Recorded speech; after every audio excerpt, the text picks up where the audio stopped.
If you've ever wondered what life on a farm is like, you're not alone. Okay, maybe you're alone in life, but other people wonder about farms is what I mean. Well, then this story is for you. Mr. Smith was a farmer because he liked having lots of furry little friends and then killing them and eating them.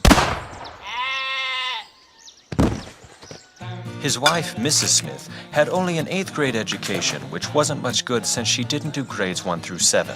But she owned her own pitchfork, so yep. The Smiths lived in Nebraska on purpose. They also had 2 kids, not on purpose. Johnny Smith was once a good boy, but he became a teenager and got into some weird stuff, like puberty. Now he and his friends hang out behind the school, squeaking their voices and doing acne. Martha May was a girl. Together, they all lived on the Smith farm, which Grandpa Smith had bought. Grandpa Smith died, because that's also what bought the farm means. But the farm life was a happy one, and so things went until one day, things changed. Barnaby, you trying to steal my farm again? Not necessarily. Okay, come in. Barnaby and Mr. Smith had been brothers ever since they were kids. But when Mr. Smith turned farmer, Barnaby became a pharmacist, because he thought that those were the same thing. So Mr. Smith got the farm, much to Barnaby's chagrin. Am I in time for supper? Indeed you are. Martha May Smith, Johnny Smith, supper time. Johnny didn't have a middle name, because they couldn't afford one, and if he did, he would have sold it for deodorant money. He had a problem. Uncle Barnaby, I can't shake the feeling that you're trying to steal the farm. Maybe because that's what he does literally every time, Said Martha May, the girl. Well, to make you all feel better, let's drink a toast. Except I ain't thirsty, so just you all. He poured from a special flask. All right now, drink up. They tried to drink, but the liquid had melted their cups.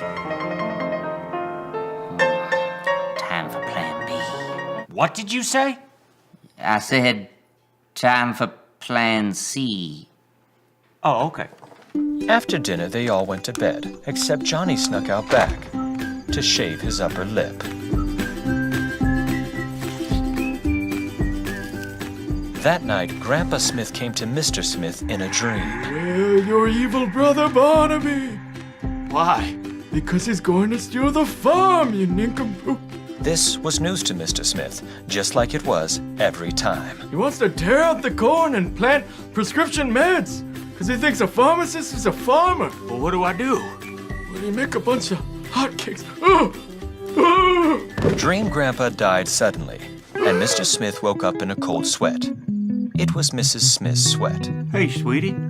He couldn't help thinking Barnaby was after the farm or something. He was nervous the whole morning, nervous when he read the paper, nervous when he cooked breakfast, nervous when he signed away the deed to the land. Dang it! Papa, you done lost the farm. We've been swindled. I'ma take this farm and grow some prescription drugs. Ritalin, Adderall, Benadryl. I'll make a fortune. Farmers ain't supposed to make money. You get, brother. About time y'all left Nebraska. They loved Nebraska for lots of reasons, Everyone, but the biggest one was bad judgment. get that deed. No, sir. Barnaby started throwing rocks. The first rock killed Grandpa again.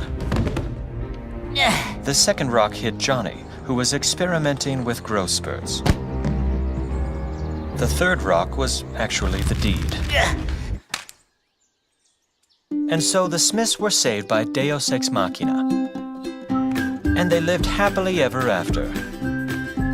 Unless this video is popular on YouTube, then they'll have more problems in a sequel. The end.